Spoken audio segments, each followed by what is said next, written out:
How to delete a Google service. Now first of all, I'll open the Chrome here, and as you can see that Google has been opened here. So I'll simply go to this option and select manage your Google account.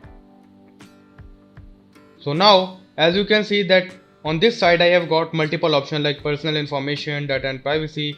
I'll select data and privacy. Now I'll scroll down a little bit and we will find the option of deleting the Google service.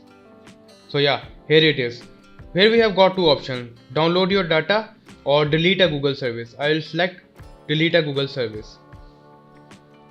So it will ask me for the password.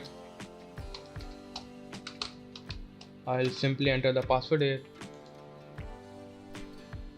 It is basically confirming and verifying that is it the person who has the account. So yeah, I have got the option here.